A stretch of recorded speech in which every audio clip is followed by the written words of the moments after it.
When people are against the Illuminati, then they get punched in the face all the time. The press hates them, and nobody likes them. Was Barack Obama's presidency just a clean-cut illusion? A polished show? Masking the real behind-the-scenes game the public was never supposed to peep? Have you heard the rumor that Barack Obama and Jennifer Aniston had an affair that ended his marriage? People that I respect, some that I even love, who may or may not watch this show. That's the fire starter that's reigniting whispers, louder than ever. And guess who fanned the flames with no filter? Katt Williams. In one of his now viral stand-up clips, Katt didn't just crack jokes, he came for the throne. While most folks were still applauding Obama's cool charm and flawless speeches, Katt flipped the script. He called him a white-friendly black man, saying straight up that Obama felt more like a packaged product made to comfort the masses. And that's the thing is, so the Bidens and the Obamas hate each other because Michelle Obama is very good friends with Hunter Biden's ex-wife. So that's led to a significant problem where they don't like Hunter. And if you don't like Hunter, Joe doesn't like you. So I would not be surprised if Holmes is right on with this of like, oh, well, why don't we do this? It's like, oh, man, you give us problems, maybe you can have a problem or two. Not someone who truly repped the streets he came from. It wasn't just comedy, it was a warning shot. And yeah, people laughed, but behind the laughs, that message hit hard. Was Obama just a polished symbol? A face of progress designed to sell hope? Or was the whole thing carefully manufactured from the jump? But Katt didn't stop there. He doubled down. He hinted there were deeper forces at work, like some kind of cultural reprogramming happening in plain sight. According to him, Obama's time in office wasn't about shaking the system, it was about playing by its rules. And now, looking back, a lot of those jokes don't sound so funny anymore. They're starting to sound like clues. Fast forward to now, and one major debate is heating up like lava. I've not been funded. They pay you to not talk about things they don't want you to talk about. They tell you that themselves. The nationwide push for LGBTQ mentors in schools has sparked major noise, and people are connecting it straight back to the Obama era. Critics say his presidency laid the foundation for all of it.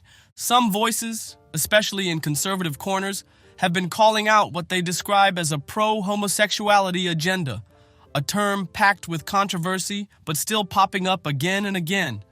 Under Obama, rainbow flags weren't just symbols. They were projected onto the White House.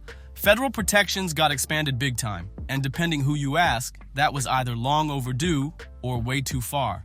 And now years later, it's trickled down into classrooms, where the big question ain't even about tolerance anymore.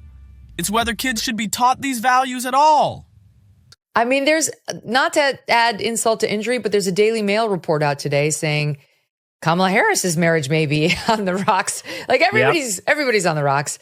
Again, I will say I love the Daily Mail, but the sourcing appeared weak. It was like people who know the couple, but like, I don't know if it's any better than that, but they're saying she's blaming him in part for her loss because he turned out to be such a hot mess liability. You buy it? The real question sparking chaos now ain't just about classroom talk. It's about whether kids should be mentored by adults, chosen specifically because of their LGBTQ identity. Is that progress? Or is it crossing a line? Some call it inclusion. Others whisper it's indoctrination. And the deeper question, was all this momentum a natural shift? Or was it carefully scripted years back? Then came the moment that threw gasoline on an already blazing fire. Joan Rivers and her wildest street interview ever. Just weeks before going in for what was supposed to be a routine throat procedure, Joan dropped a bombshell on camera, like it was no big deal. "We already have a homosexual president," she told a reporter, dead serious. And then, without hesitation, she added, "You know Michelle is a transgender." Boom. That moment broke the internet. Some folks laughed it off, others looked shocked. But there was a small group who didn't blink. They leaned in real close. Because Joan, she didn't flinch, didn't laugh, didn't say it was a joke. And when the reporter tried to get her to backtrack, she doubled down, calm as ever. A transgender, we all know, But who's we? And what made her so sure she could say it out loud? That's where it all turned. So the truth about Jen and Barack is that there is no truth. There is it no is truth. Untrue. You know Barack Obama. I've met him once. Met him once. I know Michelle more than him. What is there a truth about you and Michelle that we should know? That is not true. Now look, Joan Rivers was no stranger to controversy. She roasted everybody, offended every group you can name, and collected bans from TV networks like they were trophies. But this wasn't about fashion or celebs. She was talking about the Obamas. And it hit deep. Less than 2 months later, Joan was gone. Not from any illness, not some tragic accident, but from a routine surgery gone horribly wrong. Her vitals tanked, oxygen dropped fast, and no one moved quick enough to save her. That's what official reports say, but not everyone's buying it. Some online sleuths say it was no accident. They call it a quiet takedown, an assassination by neglect. The theory? Joan said something on camera that wasn't supposed to be said, and someone made sure that was her last word. What's wild is her procedure was allegedly unauthorized, and the clinic even admitted blame in a settlement with her daughter Melissa. Now let's be clear, the Obamas were never officially tied to Joan Rivers' death, not even close. In fact, President Obama himself sent Melissa Rivers a handwritten condolence letter, praising Joan for her wit and sharp mind. Real classy. But for some folks, that move raised eyebrows. If her comments were just baseless gossip, why respond with such a warm, public gesture? Some called it respect, others called it damage control. And just when things started to cool off, another old name popped back up, Larry Sinclair. Oh, but if it is true, it truly would be a political earthquake in Democrat circles. Never mind America. I don't remember a presidential divorce in modern history. Got to spend a minute on the Obamas because there seems to be some momentum picking up in the rumor mill about their marriage. All right, I'm going to bring you what I know. Yeah, the same guy with a messy criminal record and a whole resume of wild claims. Sinclair's old story from the late 90s suddenly started trending again. He said he met Obama at a bar, did some stuff involving a substance that rhymes with cane, and then allegedly had a night that wasn't just about small talk. That's what he claims. Credible? Not in court. But still, the timing of his return felt way too perfect. Tucker Carlson gave him a platform. The internet lit up. And just like that, people started replaying Joan Rivers' street interview with a whole new perspective. Believe it or not, the flames keep getting higher because the smoke never fully faded. And that's what keeps folks asking, who really was Barack Obama? But now the convo has shifted. It ain't just about the man himself. It's about the legacy he left behind. This whole LGBTQ mentorship push in schools, it didn't just pop out of nowhere. It's been brewing ever since Obama's era. So now people are asking, was this the hope and change we were promised? Or was it hidden in the fine print nobody read? And just when the noise started to settle, new whispers started spreading, real quiet at first, buried in comment sections and talk shows. Rumors that Barack and Michelle, they ain't really living that perfect couple life anymore. Word is, they've been living separate lives behind the scenes. Folks pointed out how Michelle skipped Trump's inauguration and Jimmy Carter's funeral, saying maybe, just maybe, she couldn't fake it anymore. But what happens when all these wild rumors start connecting like puzzle pieces? When Joan Rivers' final interviews stop sounding like comedy and start looking like confessions, that's when the question shifts. It's no longer if the Obamas were hiding something, but how deep it might really go. Because here's what's got the internet locked in. People ain't just focused on what Joan said. It's how she said it. Her delivery? Straight up chilling. She didn't sound sarcastic. She didn't flinch. She is not sorry. They are looking forward. All the women in your life are looking forward. All the women in my life are looking forward to being able to live a more normal life. Yeah, but still not entirely normal. Obviously, everybody's under the microscope at all A little times. bit more. And you're staying in Washington, D.C., which is unusual for an exiting president. She just said it like it was common knowledge, as if the public already knew, but didn't want to face it. When pressed to explain, she calmly said, "It's okay. It's not a bad thing." Then boom, she walked off. No jokes, no smile, just a cold mic drop. Now here's the eerie part. Just weeks after dropping that bomb, Joan was gone. Just like that. Could her sudden passing really be a tragic accident? Or was there something more beneath the surface? What if her so-called joke was never meant to be funny at all, but a warning in disguise? Things get real strange once you start digging into what really happened during Joan Rivers' final hours. According to official reports from federal health investigators, the clinic she went to wasn't ready for serious complications, not even close. They skipped key safety protocols, and that raised some serious eyebrows. And get this, the dose of anesthesia Joan was given, way higher than it should have been. Her vitals dropped for several minutes, and nobody moved fast enough. But here's the part that really hits. Doctors allegedly started a procedure she never even signed off on. No written consent. Nothing. How does that even happen to one of the most famous women in America in a medical facility right in New York City? How does someone with that level of fame just vanish like that over a mistake that should have been prevented? Especially after calling out the most heavily guarded couple in American politics. That timing? Too wild to ignore. Maybe this is all just coincidence. Maybe the internet's playing detective again. But maybe, just maybe, there's more to the silence. Because when someone like Joan, loud, bold, untouchable, suddenly goes quiet forever, under murky circumstances, you gotta ask yourself, was it really just her mouth that got her in trouble? Did Joan Rivers' bold words cost her more than just a gig? And here's the real kicker. What else was she about to say before everything went dark? She didn't suggest Obama was the first homosexual president. She flat out said it. She didn't hint at Michelle being transgender. She declared, "We all know. Not believe, not maybe, no." And then silence. Permanent. Questions still floating with no answers in sight. Like, who gave the green light for an unlicensed doctor to snap selfies next to Joan while she was unconscious? Why did the surveillance footage from the clinic mysteriously vanish during the investigation? And how did a basic outpatient visit turn into a full-blown disaster with no one held criminally responsible? But this story doesn't stop with Rivers. The rabbit hole runs way deeper, straight into the heart of Hollywood.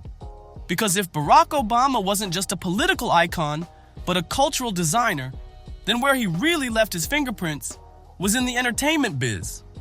Over the years, TV and movies didn't just change, they transformed. She's doing great in the school she currently attends. And our attitude is that if you have a teenager and you really want to make sure that they never talk to you again, then pull them out of high school right in the middle Yeah, you're right. of sophomore year. So, look, they've made so many sacrifices. They have, and they didn't get to decide that. Exactly. So I want to make sure that they get... Stories that once stayed underground exploded into the mainstream like never before.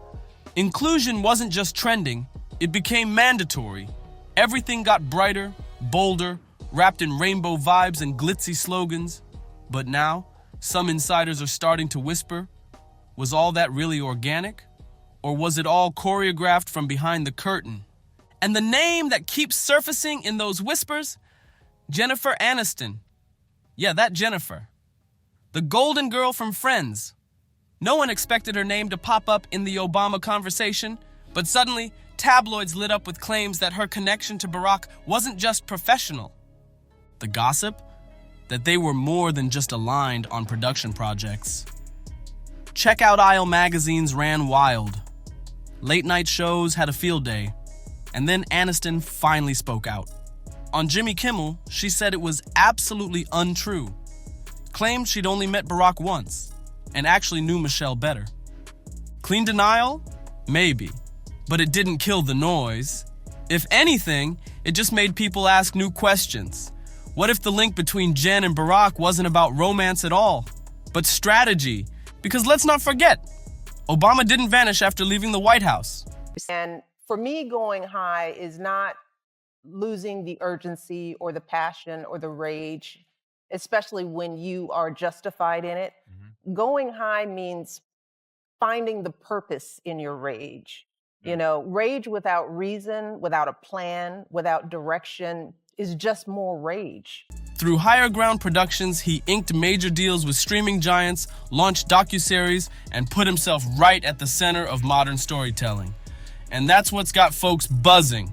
Not just who he connects with, but why. Jennifer Aniston, polished, relatable, and riding high off her Apple TV success, checks every box when it comes to influence, charm, and staying power.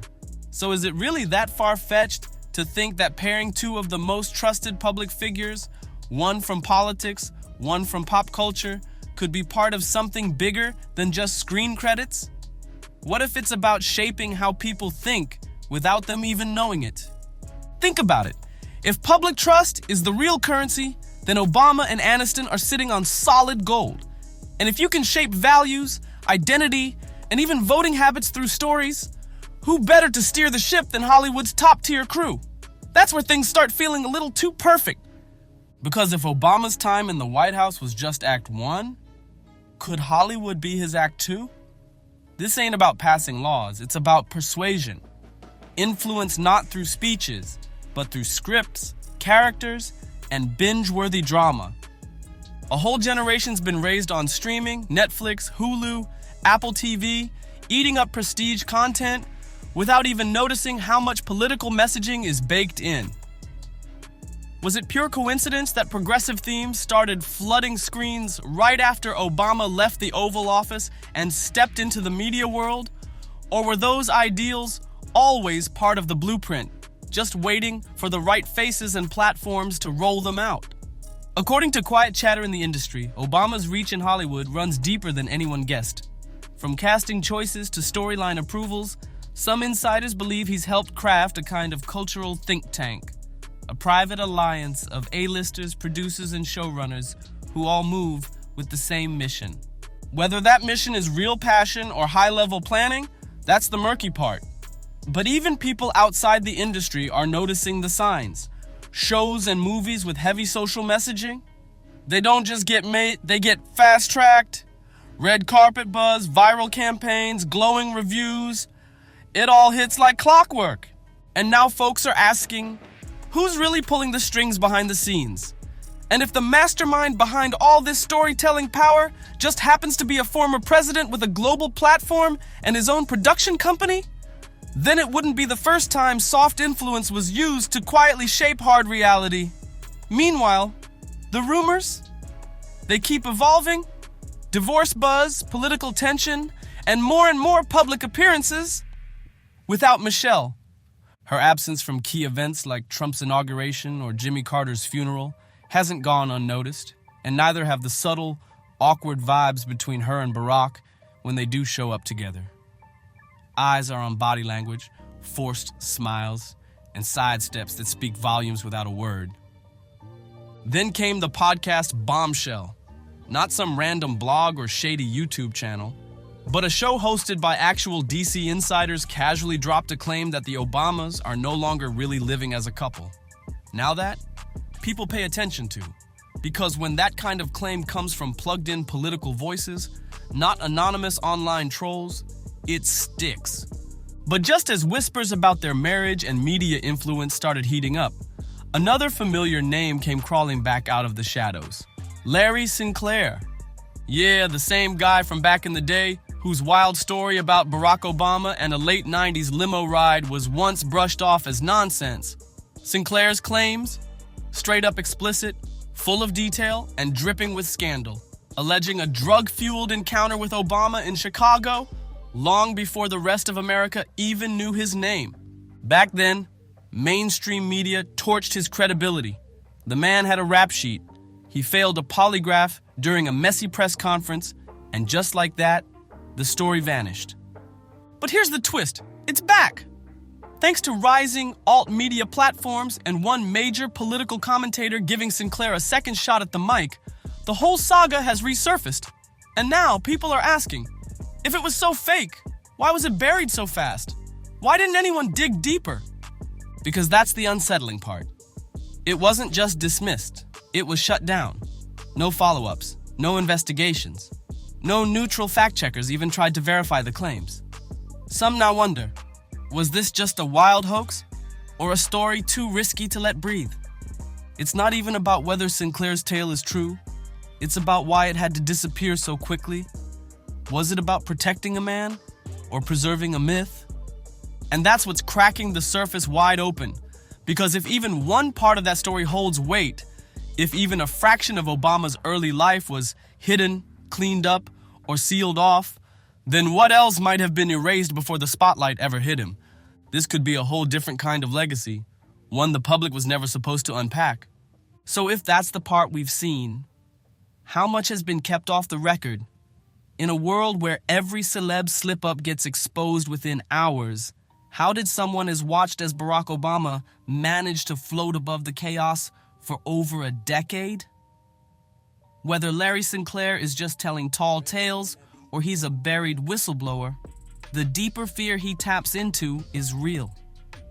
It's the fear that we're not just dealing with a carefully polished brand, but living inside a story where whole chapters were never even printed, and just when the noise starts to fade, boom, it explodes again.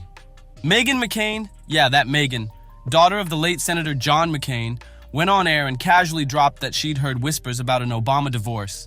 And not from shady gossip blogs either, but from serious journalists in DC. These ain't Instagram trolls. These are people who know how to keep things quiet. Until now. Then toss in those resurfaced claims from right-wing influencers, saying Jennifer Aniston's been spotted at private Obama events. And suddenly this saga starts to feel less like a wild fantasy and more like a calculated silence nobody's willing to break. At least not in public. Now here's where it gets really weird. For every denial, there's a new breadcrumb, a missing appearance, a cryptic post. That strange tension you can feel but no one addresses. And that's the fuel for all of this. Because let's be real, America loves a power couple, but it loves a messy scandal even more. And when the couple in question built their image on unity, grace, and transparency, even the hint of betrayal hits like a national gut punch. But maybe this ain't really about a broken marriage, or secret meetups, or who's being seen with who. Maybe it's about power, the kind that don't need elections or podiums to move mountains. Maybe Obama's real legacy isn't the speeches, the laws, or even the historic 8-year run in DC. Maybe it's the silent grip he still has today, through media, through culture, through the screens we stare at every single night. His presidency might be over, but the ripple effects still shaking things hard. So the question is, are we really ready to face the truth about what that legacy really means? Drop your thoughts in the comments. Like if this made you think twice. Hit that subscribe button so you never miss what's coming next. And hey, share this with someone who still thinks it's all just coincidence. See you on the next one.